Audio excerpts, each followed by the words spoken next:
के बॉलीवुड पोल खोल का नया एपिसोड आया है और बॉस जब भी मैं ये एपिसोड देखती हूँ ना कसम से पूरा टाइम वसूल हो जाता है, हंस हंस के पागल हो जाती हूँ मैं। एक तो यार ये डिस्क्लेमर तो बॉलीवुड पोल खोल के नए एपिसोड में आपका स्वागत है। और भाई साहब, अगर आपने अभी तक जब ये ऐसे बोलता है ना मतलब पता होता है कुछ ना कुछ गड़बड़ होगी। पता चलेगा जब मैं नया वीडियो डालूंगा। कसम रावण की आज की सबसे पहली खबर जबरदस्त खबर है।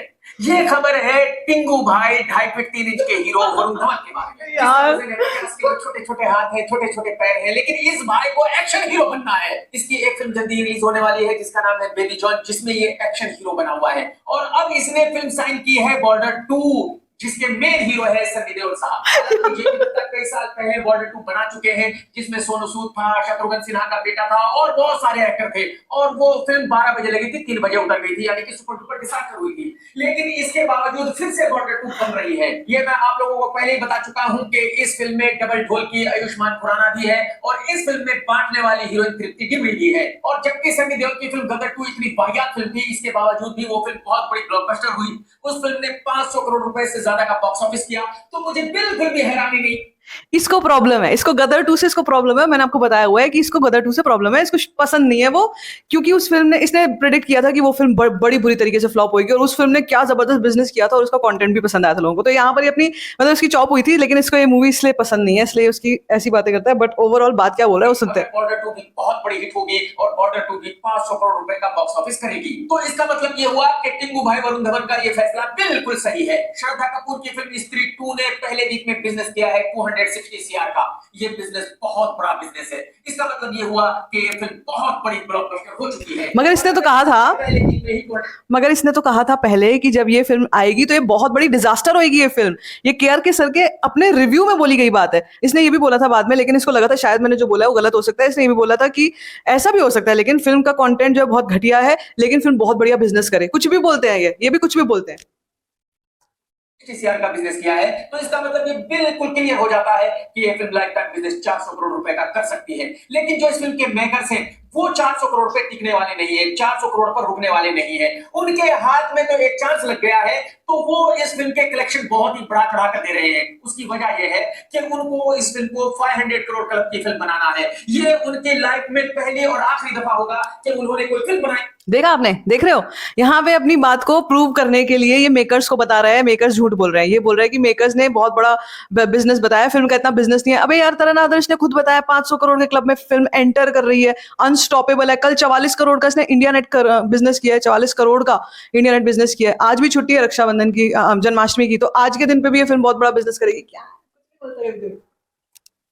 जिसने 500 करोड़ रुपए का बॉक्स ऑफिस किया है, तो जाहिर सी बात है इस चांस को वो अपने हाथ से जाने नहीं देंगे। और मेरे ख्याल में इसमें कुछ गलत भी नहीं है भाई। जब मौका मिला है तो मौके पे चौका क्यों ना मारा जाए। अगर उनकी फिल्म इतना बढ़िया बिजनेस कर रही है तो उसको 500 करोड़ क्लब की फिल्म क्यों ना बनाया जाए। और इस फिल्म ने एक और बहुत ही कमाल का रिकॉर्ड बना दिया है, वो ये कि इस फिल्म में हीरोइन है श्रद्धा कपूर, हीरो है राजकुमार राव। उन दोनों की लाइफ की ये सबसे बड़ी ब्लॉकबस्टर फिल्म रहेगी जब तक वो मरेंगे। और इस फिल्म के ब्लॉकबस्टर होने के साथ ही ये भी क्लियर हो गया है कि गिमिक्स जरूरी है। अगर आपके गिमिक्स बिल्कुल सही पड़ते हैं तो आपकी बहुत ही झूठ है, सरासर झूठ बोल रहा है।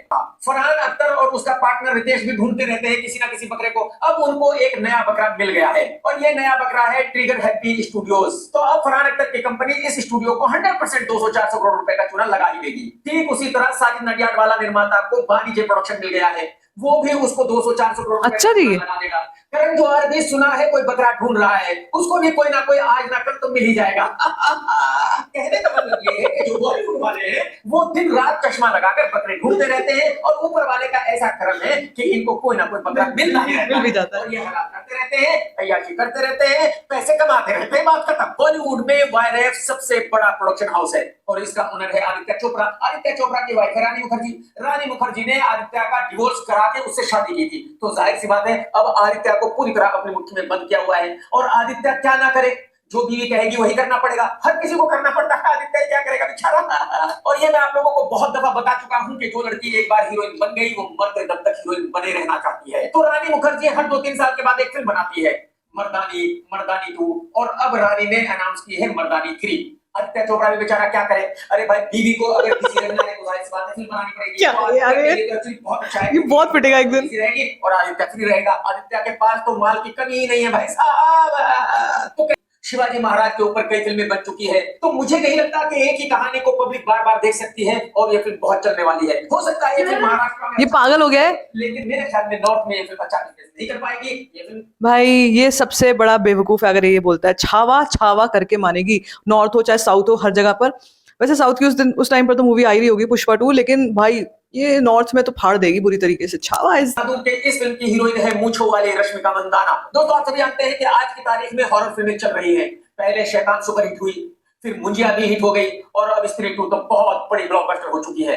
इसका मतलब ये है कि बॉलीवुड वालों को पता चल चुका है कि लोगों को हॉरर फिल्में देखनी है। इसका मतलब ये हुआ कि अगले 6 महीने में बॉलीवुड वाले कम से कम 25 हॉरर फिल्में बनाने का ऐलान जरूर करेंगे। ये हो सकता है, ये हो सकता है। यकीन रखता है बॉलीवुड वालों का अपना कोई दिमाग नहीं है। इनका मानना ये है कि जो चल रहा है वही इन्होंने बनाना है। तो जब वो 25-30 फिल्में एक साथ रिलीज होगी तो होगा क्या? होगा ये कि सब की सब फ्लॉप हो जाएंगी, उनमें से 1-2 फिल्में ही चलेंगी। कसम राजस्थान के उस काले हिरण की जिसने खुद को गोली मारी थी। अगली जो खबर है वो बुढ़ो के बारे में है। आप सभी ने देखा होगा एक सड़ा सा गाना बुढ़ो ने रिलीज किया, उसमें संजय दत्त भी था। ऐसा वो गाना आप 20 सेकंड भी नहीं देख पाएंगे, इतना घटिया गाना है। अब आप इससे अंदाजा लगा सकते हैं कि बुढ़ो आज की तारीख में किस हालत में है। बुढ़ो के साथ कोई भी निर्माता नहीं करना चाहता। बुढ़ो के पास सिर्फ एक फिल्म है, अगली कोई फिल्म मिल नहीं रही है। तो बुढ़ो बेचारा घर पर बैठकर करे तो क्या करे। यही वजह है कि एक से एक वाहियात गाना बना रहा है और कमाल यह है कि खुद ही गाना गाता है। ये भाई साहब इतना कमाल का सिंगर है कि इसकी आवाज सुनकर जो परिंदे हैं वो भी उनका भाग जाते हैं। इंसानों की तो बात ही छोड़ दीजिए। और हद यह है कि बुढ़ो का एक गाना रिलीज करके मन नहीं भरा, अब बुढ़ो ने एक और गाना बनाया है, उसको रिलीज करेगा और इस गाने को गाया है भैंसे विशाल मिश्रा ने। विशाल और अरविंद सोनी दोनों एक ही जैसे दिखते हैं, दोनों की एक ही तरह की आवाज है और दोनों एक ही स्टाइल में गाते हैं। चलो खैर बुढ़ो भाई जो भी कर रहा है ठीक ही है। बेचारे का करियर खत्म हो गया है, कोई फिल्म नहीं मिल रही है तो जाहिर सी बात है कुछ तो करना है, तो गाने ही गा लेने दो और क्या करेगा बेचारा। कसम तन्नू भाई की अरशद वारसी ने जबरदस्त बात कह दी है। अरशद वारसी ने कहा है कि प्रभास काल्की में जोकर लग रहा था, हीरो नहीं लग रहा था। अरे भाई साहब, अदरक वारसी साहब, आप भी किसी को जोकर कह सकते हो। अरे भाई साहब पहले खुद की हाइट देख लो, खुद का वजन देख लो, खुद कितने हैंडसम हो गए तो देख लो किसी और को जोकर कहने से पहले। दोस्त मैंने भी अपने रिव्यू में कहा कि फिल्म काल्की अच्छी नहीं है, तो अगर अदरक वारसी ये कहता कि फिल्म अच्छी नहीं है तो मुझे कोई एतराज नहीं था। लेकिन अगर अदरक वारसी प्रभास को ये कहेगा कि वो तो जोकर दिखता है तो फिर मुझे भारी एतराज है। ऐसा कैसे बोल सकता है अदरक वारसी? अदरक वारसी साहब, मैं आपको इतना गारंटी के साथ कह सकता हूं कि जितना लाइफ टाइम आपकी किसी फिल्म का कलेक्शन होता है उतना कलेक्शन सिर्फ एक शो में उस थिएटर के साइकिल स्टैंड का होता है जहां प्रभास की फिल्म लगती है। तो मेरे भाई आप अपने आप में और प्रभास में फर्क देख लीजिए और फिर कुछ ऐसी बातें कहिए। मुझे याद है अदरक वारसी एक फिल्म बना रहा था और अदरक वारसी ने एक हीरोइन को उस फिल्म में लेने के लिए कहा था। उस हीरोइन ने ये कहकर मना कर दिया था कि भाई साहब मैं उस हीरो के साथ काम नहीं करूंगी, वो शुरू बाद में होता है, खत्म पहले हो जाता है। और मैं आपको बता दूं कि फरहान अख्तर बहुत ही सुलझा हुआ लड़का है, बहुत ही डाउन टू अर्थ है, बहुत ही अच्छा लड़का है। तो जाहिर सी बात है बुढ़ो ने जरूर कुछ ऐसी हरकत की होगी जिसकी वजह से फरहान इतना नाराज है। और ये तो आप सभी जानते हैं कि बॉलीवुड में किसी एक के साथ बुढ़ो का ऐसा रवैया नहीं है, बल्कि हर किसी के बहुत पिटेगा, बहुत पिटेगा। आज भाई साहब के पास कोई फिल्म नहीं है, भाई साहब का करियर खत्म हो चुका है। खैर इन दोनों की जो भी दुश्मनी हो हमें क्या लेना देना। लेकिन जब देखो बुढ़ो कहता रहता है कि मेरे फादर ने ये डायलॉग लिखा था, ये डायलॉग लिखा था, ये डायलॉग लिखा था। मैं आप लोगों को ये बता दूं कि सलीम जावेद एक जोड़ी थी। सलीम साहब स्क्रिप्ट लिखा करते थे और डायलॉग्स लिखा करते थे जावेद साहब। तो जो भी डायलॉग्स हैं वो सब जावेद साहब के लिखे हुए हैं। सलीम साहब का तो कोई डायलॉग है ही नहीं, क्योंकि सलीम साहब तो डायलॉग्स लिखा ही नहीं करते थे। तो अगर बुढ़ो ये कहता है कि मेरे फादर का डायलॉग है तो ये बिल्कुल रॉन्ग है, 100% गलत है। वो जितने भी डायलॉग है क्यों बोलता है? और मुझे ऐसा लगता है कि फरहान अख्तर शायद इसी वजह से और ज्यादा नाराज है कि बुढ़ो जब देखो ये कहता रहता है कि डायलॉग मेरे फादर ने लिखा था। ये कभी नहीं कहता कि ये डायलॉग जावेद अख्तर साहब ने लिखा था। दोस्तों आप सभी जानते हो कि मेरा सुपर डुपर हिट गाना मेरे साथ ही क्यों नहीं देख रहे हो? अरे भाई साहब YouTube चैनल पर जाइए, मेरे साथ या के लिखिए और गाना सुनिए। आज हंसा हंसा के मारते। ये तो मैं आप लोगों को बहुत बार बता चुका हूं कि आज की तारीख में यूट्यूबर्स इतने हो गए हैं कि हर किसी का इंटरव्यू लिया जा रहा है। ड्राइवर का भी इंटरव्यू हो रहा है, मैकेनिक का भी इंटरव्यू हो रहा है, जो खाना बनाता है कुक उसका भी इंटरव्यू हो रहा है, और जो फ्लॉप एक्टर्स है वो तो भर भर के इंटरव्यू दे रहे हैं। अरशद वारसी ने भी पब्लिसिटी के लिए एक इंटरव्यू दिया। अदरक वारसी ने अपने इंटरव्यू में बताया कि वो बॉलीवुड में कोरियोग्राफर बनने आया था। बोनी कपूर साहब उस वक्त एक फिल्म बना रहे थे। बोनी कपूर ने अरशद से एक गाना कोरियोग्राफ करने के लिए बोला और 4 दिन का टाइम दिया, लेकिन अरशद ने उस गाने को 3 दिन में ही खत्म कर दिया। बोनी कपूर ने अरशद से कहा था कि उनको वो 25,000 पर डे देंगे, यानी 4 दिन का 1 लाख रुपया देंगे, लेकिन क्योंकि गाना 3 दिन में खत्म हो गया था, यही वजह है कि बोनी कपूर ने अदरक वारसी को 1 लाख रुपया नहीं दिए थे। अदरक वारसी यार, ये बात इतनी पुरानी है कि अब अदरक वारसी को ये बात नहीं उठानी चाहिए थी, लेकिन क्योंकि अदरक वारसी को पब्लिसिटी चाहिए, न्यूज में रहना है, तो जाहिर सी बात है कोई ना कोई कंट्रोवर्सी तो करेगा। और अब अदरक वारसी को बोनी कपूर ने जवाब दिया है। बोनी कपूर साहब ने कहा है कि अदरक वारसी की उस वक्त औकात ही नहीं थी कि कोई उसको 1 लाख रुपए देता। हकीकत यह है कि अगर उस वक्त मैंने अदरक वारसी को काम दिया था तो वो भी बड़ी बात थी, और मैं बोनी कपूर के साथ पूरी तरह इत्तेफाक रखता हूं। दोस्तों, ये तो मैं आपको बता ही चुका हूं कि सलीम जावेद साहब के ऊपर डॉक्यूमेंट्री बनी है एंग्री यंग में, और इसी डॉक्यूमेंट्री में दिखाया गया है कि जया बच्चन कह रही है कि दोनों ही बहुत ही बदतमीज थे, बहुत ही अकड़ थे, किसी से सीधे मुंह बात नहीं करते थे। जब डॉक्यूमेंट्री लॉन्च हो रही थी तो उस वक्त बुढ़ो से इस बारे में पूछा गया कि भाई जया बच्चन ने सलीम जावेद साहब के बारे में ये कहा है, फिर बुढ़ो ने जवाब दिया कि जया बच्चन ने अगर सलीम जावेद साहब को पागल कहा है तो हकीकत यह है कि जया बच्चन खुद पागल है, ये दोनों पागल नहीं थे। अब मैं तो इस बारे में क्या ही कहूं, ये तो जया जी ही बता सकती है कि कौन सही है और कौन गलत। सीनियर कल्लू भाई कोई ना कोई ब्लंडर करता ही रहता है,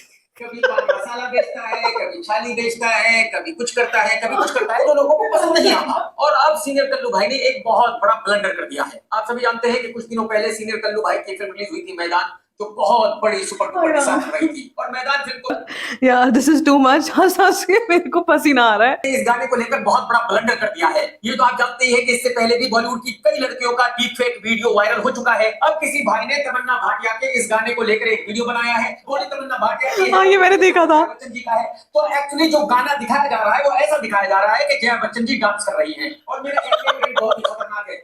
बहुत लड़कियों के ऐसे वीडियो बनाए जा सकते हैं, तो मुझे ऐसा लगता है कि बहुत ही सख्त कानून की जरूरत है। सही बात है। कंगना ने यह भी कहा कि बॉलीवुड की पार्टियों में जाना अपना दिमाग खराब करने के बराबर है। उसकी वजह यह है कि पार्टी में जितने भी बॉलीवुड वाले हैं वो इडियट होते हैं, उनको पता नहीं होता कि क्या बात करनी होती है, तो वो ज्यादा से ज्यादा क्या बात करते हैं, यही कि आज मैं वहां शूट कर रही थी, तू वहां शूट कर रही थी। रिया ने भी बॉलीवुड वालों का इंटरव्यू करना चालू किया है। रिया ने आमिर खान का इंटरव्यू किया, और जब इंटरव्यू करते हुए आमिर खान को अपनी कहानी बताई, उसने बताया कि जब सुशांत सिंह राजपूत का केस हुआ था तो क्या क्या उस पर बीती, किस तरह से उसको टारगेट किया गया, जेल में उसके साथ क्या हुआ, रिया ने कितनी मुश्किलों का सामना किया। तो ये सब सुनकर आमिर खान जोर जोर से रोने लगा, बहुत बुरी तरीके से रोने लगा। आमिर खान ने कहा कि आपके साथ जो भी हुआ वो बिल्कुल गलत हुआ।